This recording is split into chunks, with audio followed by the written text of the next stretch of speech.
Tonight, we begin an examination of a massive cover-up with lies, misinformation, deception, rampant corruption in the Russian government. No, this isn't a series about the 2016 election. It's Chernobyl. The Chernobyl After Show starts now. You're tuned in to AfterBuzz TV, the ESPN of TV talk. Now, let the buzz... Yes, welcome to the Chernobyl After Show. I'm Christian Bladt with my panelists. Say hello, Jeremy. Hello, I'm Jeremy Dann, professor at USC Marshall School of Business.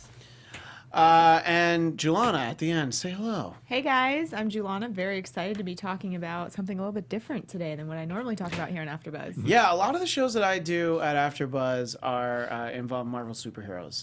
This is a little different than that. I also do the Trump Report, though, so politics is a little bit at the forefront. Julana, I'm going to ask you first, just because you're clearly the youngest of the three of us. What was your understanding of the accident at Chernobyl before you watched the episode, or maybe before you watched the episode, did you I should really look into this, or did you just go into it with, what did you know heading into watching the show? Well, to be completely honest, at the sake of being also a little bit embarrassing, I really didn't know that much about the whole event. The word sounded familiar to me, Sure. so I've obviously heard it, maybe in passing, but I really didn't know that many facts or details about it.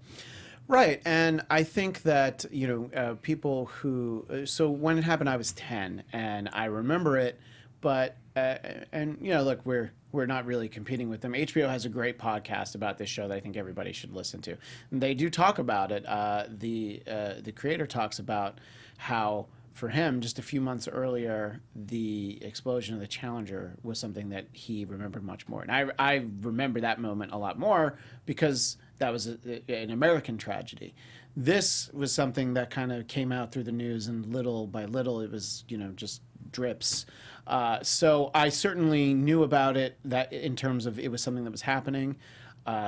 If there had been a sketch on Saturday Night Live, I would learn it that way. That's how I got most of my information at that point in my life. And, I think that I knew about it, but I was just sort of assuming that it's not something that there's a lot of attention, paid to. It's kind of like, for me, I know what 3 Mile Island was, but I was 3, so I don't remember anything about it. Jeremy, your understanding from the time, how much do you remember from when this story first broke, and then as it obviously got to be a bigger and bigger story? Yeah, I certainly remember this as an event in the news.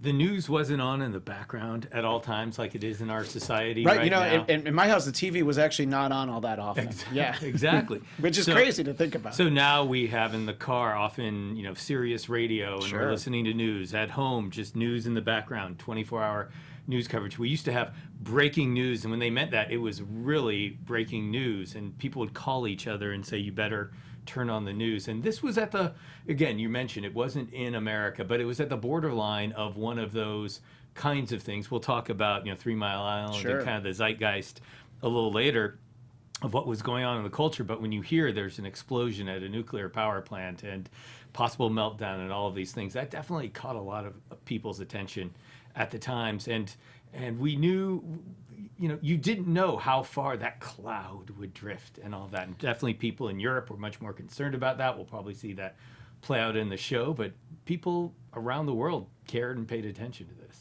Yeah, and I think that obviously there is nuclear energy without incident in a lot of the Western world, a lot of the world just in general. But because of these two incidents, 3 Mile Island, especially Chernobyl, it really, I don't actually remember the date, but there hasn't been a new one built in the United States in quite some time. It's not something that's considered viable just because of just how bad it could get. But obviously, the Soviet Union, you don't look at the world that way. It's like, well, we're going to build a nuclear power plant, and then you start working on it because that's what you're there to do. It's like you're going to live in this town, you're going to build a nuclear power plant, you're going to work at it, and that's going to be your day to day. They also had a huge belief and faith in science. Sure. And were investing in that. They were investing in their productivity and their future. That plays out a little bit with some of the things the characters said later that we'll talk about. But they had a lot of victories in science and a trust in science and the way it could help them progress. Of course, nuclear was something they'd invest in a lot. Well, before we dive into the episode itself, each week we'll do a little bit of a little lighthearted segment before you dive into the seriousness and depression and horror of the episode itself. A little fun thing that we'll take a page from. Speaking of Saturday Night Live, Goat Boy would have a segment called "Remember the '80s." So let's take a moment and remember the '80s. And we were doing an email chain before the show. Jeremy, you thought you would be the only one to remember the 80s, but I remember the 80s better than I remember the 90s. So what were just a couple of things that you think would be interesting for people to know to kind of put this in context? Well, this one still ain't so fun because a big part of 80s zeitgeist was the atom and nukes. And again, we mentioned 3 Mile Island in 1979. That's the closest America's come to a major meltdown. That's a nuclear installation in Pennsylvania had a minor meltdown. But that one was contained more, even to the point that Jimmy Carter toured the facility with the governor of Pennsylvania just days later.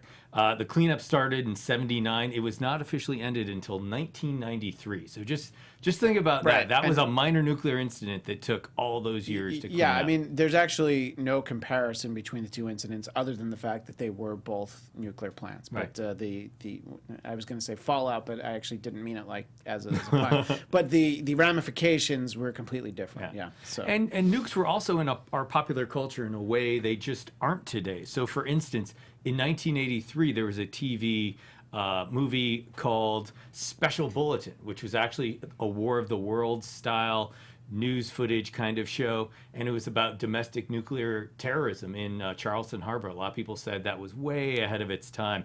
We also had what some people remember, a show called The Day After, and that was about a major World War III and nuclear war between the United States and the Soviet Union, and Steve Gutenberg, Joe Beth Williams, and Jason Robards, and John Lithgow were in that. It was a major release, had a lot of depictions of fallout and radiation sickness, etc. And also, who can forget War Games? I mean, War Games was about nuclear war and being in bunkers and all that. So not about nuclear reactors, but about atomic energy, about the atom bomb, and about people very concerned about radiation. And also, who can forget Red Dawn, which starts with a nuclear war, and then we have the aftermath. Yeah, and I mean, it's something, if you grow up in that age, it's something that you're always aware of. There's this concept that they called mutually assured destruction, that if you got into a nuclear war between the United States and Russia, you would both be completely decimated. And everybody else in between, they would, be on the receiving end of that as well. So, and I'm not of the age where we would do the duck and cover drills, but you're certainly well aware. I'm not either. No, yeah. But you'll see some great video, not video, but it was film of, it's like, well, if there's a nuclear blast, let's hide under your desk, because that's what's going to really help. And believe it or not, Julana, but all this is new. I wasn't even born until '89, so I'm just so that's and just it was, but yeah, I mean, and it's so much a part of popular fiction. I talked about how I do a lot of shows here about Marvel superheroes. Most of your best known Marvel superheroes, it's from some kind of radiation. The Hulk, it's gamma radiation. The Fantastic Four, it's radiation. So it's like everything was about all this radiation. All the X-Men. Yeah. Well, yeah, they were born, they became mutants for that exact same reason. So it was such an important part of it. And then also there was the other side of it, which factors so heavily into this, which is the Soviet Union. And it was definitely us versus them. I believe 1986 also brought us Rocky IV. So what better representation of that could there be? So, Julana, as you're watching this story unfold, not really knowing that much about it, and again, this is just such the beginning of the story, what kind of stood out as you were watching it? Was there any theme, anything recurrent that kept coming up that surprised you, or just maybe was a little startling as you watched? I mean, definitely startling in the fact for me that, kind of like the girlfriend, she notices that something doesn't look right, but still people aren't very concerned about it. And I feel like that's relevant. Even if something were to happen today, people might look at it and be like, that seems weird, but it's probably fine. I'll just live my life and things will be fine. Right. I mean, and again, this was one of the things that they talked about on the HBO podcast, which is, people are like, there's a fire at the nuclear power plant. Most of us would think like, well, I'm going to have to leave town. And then they're just like, well, let's go see it. Yeah. And then, obviously it's great filmmaking from just sort of a tragedy standpoint.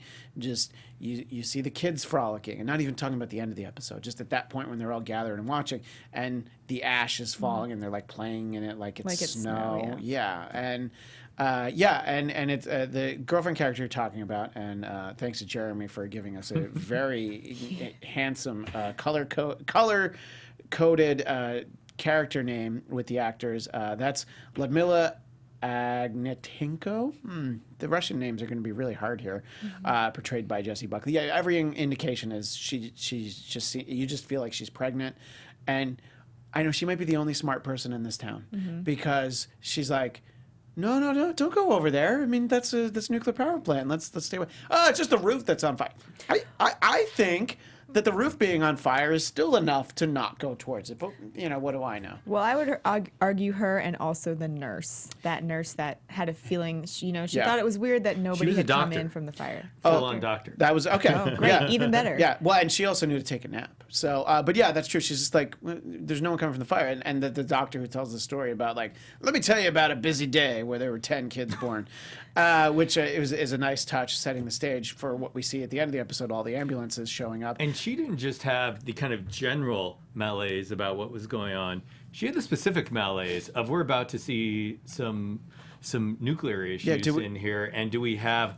They said iodine. We say iodine, and that's a substance. When you take potassium iodide, it fills the thyroid up, doesn't let nuclear materials get in there, and it helps you dissipate it faster. So she knew and kind of wasn't able to act on it. No one else was prepared in that hospital, even though it was probably the main hospital that they took injuries from that plant. Yeah. Well, we'll dive into the specifics of the show and the story itself. But first, I believe, Julana, would you like to share a very important message with our audience? Yes, always. Hey, guys, before we move into our next topic, we just want to say, first of all, thank you for making us the ESPN of TV talk. For us to continue to grow, we could use your help. If you're on YouTube right now, please hit that thumbs up button and subscribe. And if you're on iTunes, please give us a 5-star rating. But no matter where you are, leave us a comment so you can get involved in the conversation. We love to have back and forth with our fans and people that are watching. And being a part of AfterBuzz TV has meant so much to all of us, and we truly appreciate you supporting us and doing what we love. Don't forget to tell your friends and keep enjoying all of our shows. And this will be a different kind of conversation. I really look forward to this. I think people who are going to watch this show really take kind of the politics and history seriously. Yeah, and you could tell that the creators certainly did. In the chat, we have Mint Latte, which is an excellent handle. I thought I was watching a horror movie. Truth really is stranger than fiction. That's I think that sums it up perfectly. It was filmed quite a bit like a horror movie. The darkness aspect, the creaking doors that they had to go in. Yeah, especially when they're trying to get into the pump room and things like that, and the door won't open, and they're working really hard to open it. So it really heightens that. No, don't open that door. That door's closed for a reason. You don't want to go in there. So one of the things that you get into a lot of times when a story is set in another country is that you have the decision. I personally didn't need this show to be in Russian with subtitles for the whole time. I think because it's a co-production with Sky TV in the UK. We have really all British actors, and it's okay. It just takes you outside for the first minute or two, and they do talk about that on the HBO podcast as well. And I I think it was the right call. Julana, is it something that you really thought of, or is it? Does it make sense that we're going to have English-speaking actors, whether they be American or British, one way or the other? I think it makes sense. And like you mentioned, the podcast, I love that they have a podcast to go with it to kind of just give us some extra, why and the thinking going in behind it. But I agree. It would be very hard to watch it if it were all in Russian. Yeah. Which would be the most true version of it. But in the podcast, the director mentions how he didn't want it that way and he wanted it to be just in English so the actors can actually act that way. And it doesn't get lost in translation by trying to stay true to certain accents or whatnot. Yeah, and one of the things they talk about, Jeremy, is that when you give, English speakers just the Russian accent, it does turn into Boris and Natasha from the Rocky and Bullwinkle show. Which we remember. Yeah, right. Not the original No, I run. remember it in reruns. The movie with Robert De Niro. No, just kidding. I think that I think it was the right call. And for me, one of the few recognizable faces is Jared Harris, who plays Legasov. Close enough. Legasov is probably closer, but probably also still wrong. And then the interesting thing is they start the story, sort of jumping ahead to from the incident itself. And fans of the show Mad Men will remember Jared Harris's character, and they will remember that he also hung himself. So I was just like, oh no, not again. So I thought it was interesting, and obviously it's a good way to kind of, frame the whole story. And as they mentioned in the background on the podcast, he did actually record these tapes. So that's not just something that they're using as a device to frame the show. It's actually what he did, and he did hang himself 2 years to the day from when the incident happened. So I think it's certainly interesting. But Jeremy, from a storytelling standpoint, talk about having this character that we're going to be very invested in over the next 5 weeks, maybe a little bit less this week, and we see him die in the first few minutes. I think it was a very interesting decision. It got me really hooked from the very beginning. First of all, Jared Harris is someone that I think brings this really intellectual professor-like. You think he's going to be meek and mild-mannered, but he still brings this intensity and strength. And if you saw him as Professor Moriarty, even, just someone that seemed so meek and mild in a lot of ways, was so badass, strong, beyond Sherlock Holmes in most ways. And I'm really looking forward to what he brings to bear in this. And so I think that was a great casting, great decision on the storytelling structure. We also get to see a little bit, and I actually rewound this. Maybe we get a foreshadowing of, in part, why he commits suicide. I did not Google the full story of him. I know a lot of people probably did. Just to interject, I thought of doing that, and then especially because I'm doing this show, I decided that let me not do that. Did you look him up, Julana? Or I didn't. See, I think that's good. Anyway, so what were you... Well, because I did notice in the show how his skin looked and his general coloring and all of that compared to what was just 2 years earlier. Obviously, there were so many health effects, and I'm just wondering if his suicide was because of the health effects in part, and so it'll be interesting to see the consequences of the people that were on site and the people in the government and from outside, just normal citizens who tried to help, and the toll it took on them. Yeah, so the episode is called 123:45, and I'm somewhat stupid because when I clicked on HBO Now to watch it, I thought that was the runtime. I'm like, Me too. This is longer than I thought it was going to be, but okay, that's fine. And then when it was over an hour, I'm like, oh, well, I must have read that wrong. And then just an idiot, and eventually it dawned on me, like, oh, that's the time.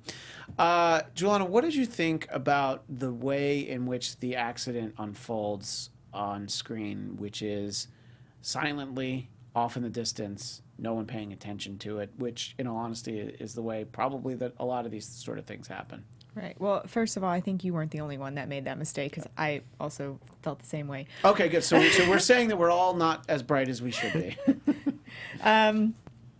Yeah, I just think it really magnifies the whole fact that not that many people in the world really know what's going on, even in your own city. You know, obviously they knew there was a nuclear power plant there, but like we mentioned before, they saw it, didn't think anything of it, even though you or I would think that might be something dangerous. But I think from the standpoint, having the explosion happen first and everything was, like, from the podcast, like they were saying, it sets the stage, and we already know that this is what the show is about. So it makes sense that the biggest thing happens first, because everybody already knows that the explosion happened, and the reason that I feel people are watching the series is to find out why and what happened after and what happened to all those people, not just the event. And a really standard way to tell that part of the story, I think, might be to have that control room scene where the dials are going out of control and their steam is popping out.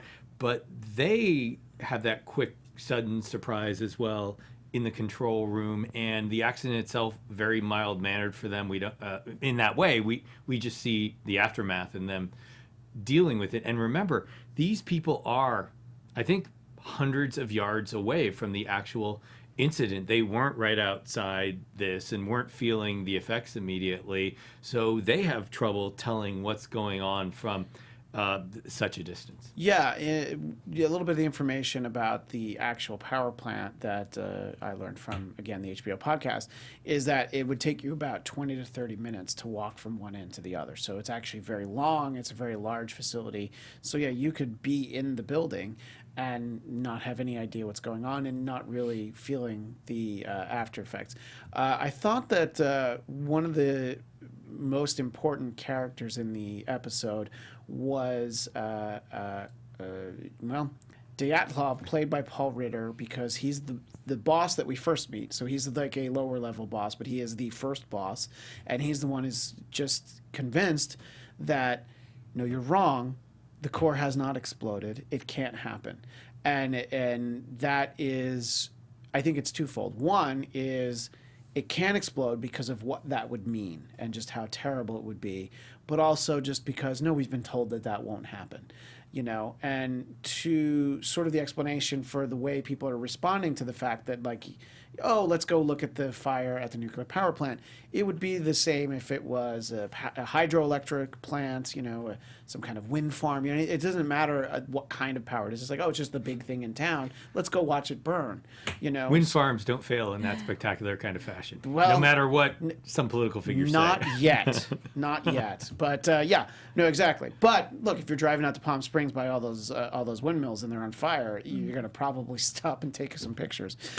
So I thought it was interesting, though, that Dyatlov will, and I'm just going to say all the Russian names with authority like I'm pronouncing them correct. That sounded pretty good. That's to going to be the new way to do it. That he was just like, you know, several people told him that's what happened and what they saw, and he's like, no, you're wrong, you have to go look again. And he takes that all the way up until his bosses, until he projectile vomits and collapses. So Jeremy, talk a little bit about how this is really indicative of the Soviet power structure. I don't even mean from, you know, a political standpoint, just, you know, obviously these appointments are somewhat political, but, you know, this is just a day-to-day operations. This guy is a boss. He has bosses to answer to. Talk a little bit about that kind of structure that went with it. Well, essentially every managerial position, for the most part, as much as they pride themselves on science and all of that, political appointees were in real positions of power. So I think he was a nuclear professional, but we see the way the local apparatus was brought in, and in particular that decision-making structure when there were people around the table, when they brought the local party officials into the vault, the bunker, and a younger member started raising some doubts, talking about the sky glowing. Well, yeah, he was bringing facts into it of, I saw this, I'm smart enough, I know what this means. And then you have people saying, like, no, you're wrong, it doesn't mean that. And of course, you have the older party official Yeah, that's- who, this is 1986. He is of an age where he remembers Lenin, and he is in this day and age, that's a hardcore ride or die communist. That guy is like he's dyed in the wool, tried or true. None of this Gorbachev nonsense. No glasnost, no perestroika. He's just like, no, this is what we do. And the indication from the podcast, correct me if I'm wrong, is that a speech somewhat like that, maybe not quite as eloquent, was delivered in that room. Everybody got hyped up. Mm-hmm. People did applaud, and they were like, yes, this is what we're going to do. Yeah. So, Julana, talk about watching that unfold, sort of the presentation of facts and information and how quickly they were dismissed in the name of party and country. To be honest, I was shocked at that whole scene, almost to the point of when he was making his speech. I was like, is this a joke? Right. Because it's so unnatural, I feel like, to see anything like that in today's society. But I was just like, wow, he's really just feeding into the lies and being like, we're sealing off the entire city. Nobody comes in or out. Like, that to me is crazy. Right, cut the phone lines. I mean, it's like not only are we sealing off the city, there's no communication with the outside world. What was really interesting about the way this played out, so first of all, again, Game of Thrones fans, that was Donald Sumter, who played Maester Lewin, who in that show was this calming influence that gave incredible advice and had tons of credibility. And I almost think that casting was incredibly intentional just because of that, because as a Game of Thrones fan, I'm on the Game of Thrones after show here at the network. This character had this meaning to me, and his, again, just incredibly authoritative voice. And with him delivering this, remember, that's the way they must have felt about someone like that. You mentioned he is old enough to have been around during the revolution. He is certainly someone that was an officer and had the credibility during the Second World War, that would have been in charge of major party apparatus at a time when the Soviet Union looked very ascendant, very technological. And so when he combines that with that final mode of, let's not let our citizenry almost get in the way and do things self-defeating, like get worried about their health. That was incredible. Yeah, no, and it is hard to believe because as in vogue as it sometimes can be to chastise the way that there can be a cult of personality in the United States, and people you can't really compare it to this, because this is the sort of thing where if you object in that room to all of the carrying on, you'll probably be brought outside and shot. So you really have to applaud. You have to be all in. And even, so even the guy who's like, didn't you see what's happening? Even he has to be like, all right, hey, I said my piece. I'm good now. I did what I thought I had to. Now, he should probably walk out of that room and drive as far as he can before, roadblock stops him. But this is their moment to shine. Yeah, right, exactly. As he said. Yeah, and, and so the interesting thing with the way that it unfolds, and I think we'll get to know a lot of these characters as the weeks go on, we really start with Ludmilla and Vasily, that's her boyfriend, the firefighter, and we see the actual firefighting, and they talk about this is what they did. They talk about this on the HBO podcast, is that, yes, they put water on flames that came out of a nuclear reactor. Someone picked up the graphite from the core that exploded, and then you do see his hand shortly thereafter, and you see anyone who gets closer to any of these flames, you see their faces are already red. Now you see extreme cases, inside, closer to the core itself, you see people that are basically half melted and things. But anyone who gets anywhere near it, it's like as soon as they back away after a few seconds, when he looks down just into it and his face is red. Within seconds. Within seconds, yeah. And then so obviously Vasily's there, and he's doing his job. He's fighting the fire, and it's like, just a fire on the roof. And you see everybody there, and people are thinking, this is a little bit different than what we were told, but I don't think people really suspect anything, And I think in the plant. Yeah. some people. Oh yeah, but I'm talking about Yeah, in the okay. outside. I'm talking about the firefighters, all the people watching. Some people in the plant even are just like, but yeah, the majority of people in the plant, and I'd say the majority of people in that bunker underground, where by the way they make sure to know everybody knows that we're going to be safe in here. You know, I was like, what do we need to be safe from? Well, don't worry about that. We're just going to be safe down here. So I thought that was an interesting little inclusion in there. That this room was built in case there was ever a nuclear attack from the Americans. So just sort of the naivete, just the really the blind loyalty in country and party. Just everybody, no one's assuming that you're being lied to, that anything's being kept from them. It's also this early, things aren't even really being kept from them. You know, this is just, it's still in the early stages. It's hard to get the information. I think in the weeks ahead, we'll see the calculated effort to do that. But Julana, what did you think about the way that they really show just everybody's just kind of really just going about their lives as though it's just a fire in town, you know? Well, everybody's gonna be fine. The fire brigade's here. They're gonna put it out. Yeah, and it was interesting because in the HBO podcast, you know, he mentions people were really truly just going about their lives. He said there was a wedding the next day. You know, people were sunbathing. Yeah, they say that the guy who reportedly went sunbathing didn't do well long term. Right. But yeah, that was the most interesting thing that I took. Which again, it was a great podcast, but you take away from that there were people, there was a wedding the next day. It's just like, well, yeah, there was a fire, but why would you cancel your wedding? You know? Because if it's think not- about how much borscht we have on ice. You know, what are we going to do if we don't have the wedding? Go ahead. Right, but it's like if it's not directly affecting you at that moment in time, you know, people, they just go about their lives. Like, and for me, I thought about the way that our lives are now. Something like this, they would never be able to keep a secret because of the power of social media and our, you know, our internet and our phones and everything. Like the minute something happened, there would be thousands of pictures out everywhere. So for me, it just kind of put in perspective, like then versus now and how far we've come. Right. I mean, even if you think, you know, further back, obviously, we were not as well connected.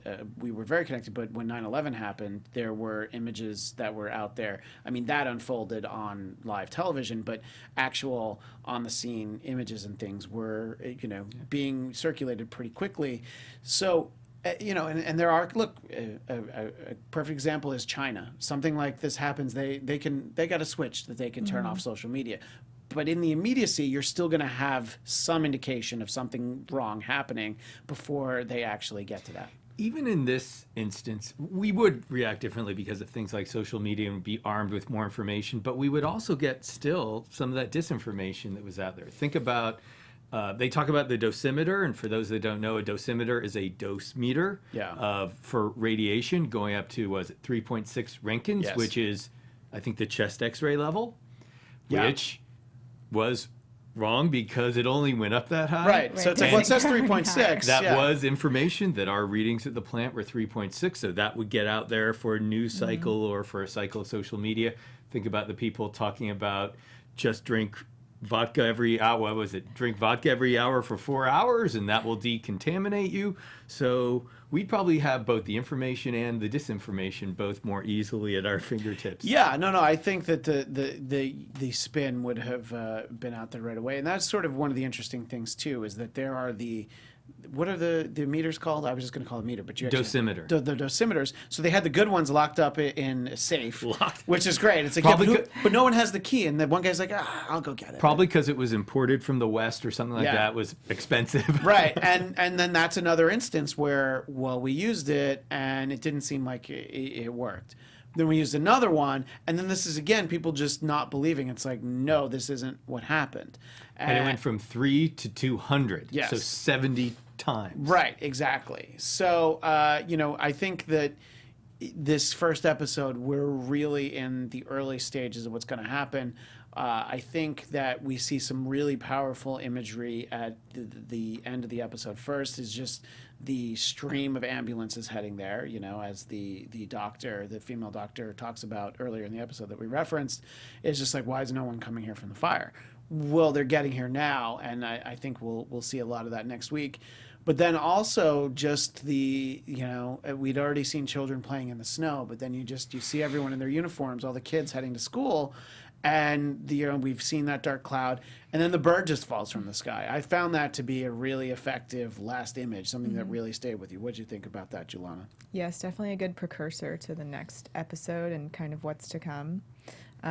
We actually just got a comment from one of our listeners. Chris said, it's scary knowing this is based off a true event, but I do feel like true stories like this are a lot more scary than a common scary movie to this day, which I 100% agree with, and had similar thoughts when I was watching. Yeah, I mean, I think that's why people are so fascinated by, this isn't the same exact thing, but like a true crime story. It's like, it's like, just remember this really happened.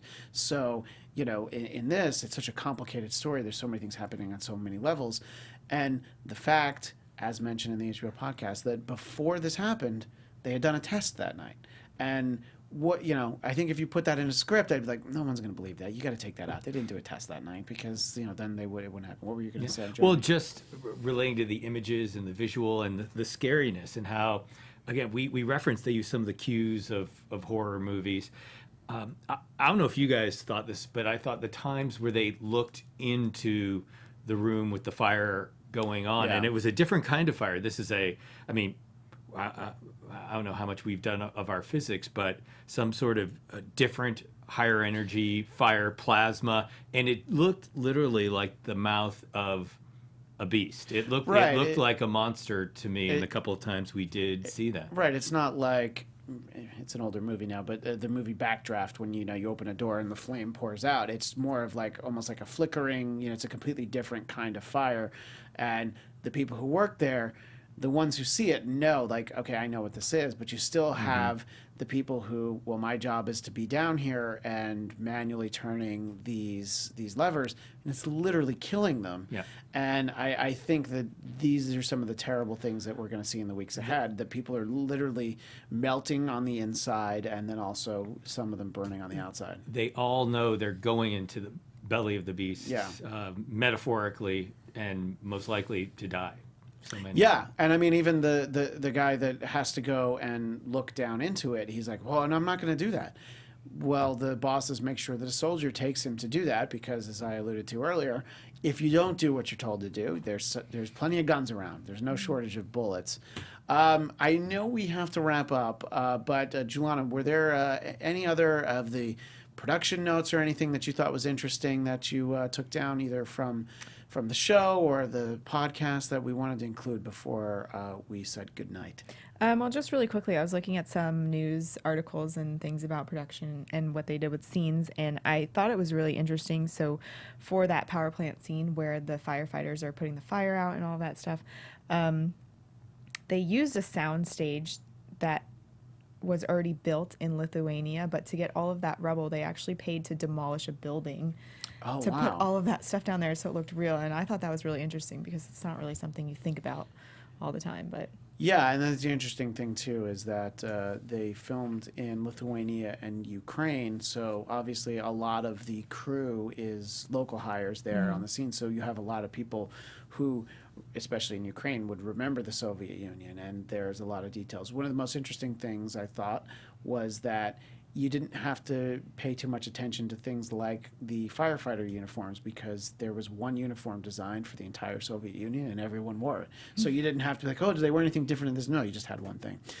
So there's a lot of great details like that, and this just really flew by, but we'll be here Tuesdays at 9 Pacific over the next, 4 more weeks for all 5 episodes. And we can circle back to any thoughts that anybody has. If you're watching the archived version, you can leave comments on YouTube, on iTunes, Spotify, any of those places. Or you can also contact us on social media. You can find me on Twitter and Instagram at ChristianDMZ. And as I mentioned earlier, one of the many shows that I host here is the Trump Report, also Tuesdays at 4 Pacific, 7 Eastern. And Jeremy, where can people find you? You can find me here and on Sunday in the Game of Thrones after show. And Julana, where do people find you? you guys can find me on Instagram at Julana, and I will be here with you guys every Tuesday. That's right. Thanks so much to everybody who joined us. Really looking forward to continuing this conversation next week. We'll see you then. Our founder, Kevin Undergaro, and me, Maria Menounos, would like to thank you for tuning in to AfterBuzz TV. Remember, we're not just the first, we're the biggest in the world, and we're the only destination for all your favorite TV shows. Whatever you crave, we've got it. So go to AfterBuzzTV.com and check out our lineup. Buzz you later. The views expressed herein are those of the hosts only and do not necessarily reflect the views of AfterBuzz TV or its owners or principals.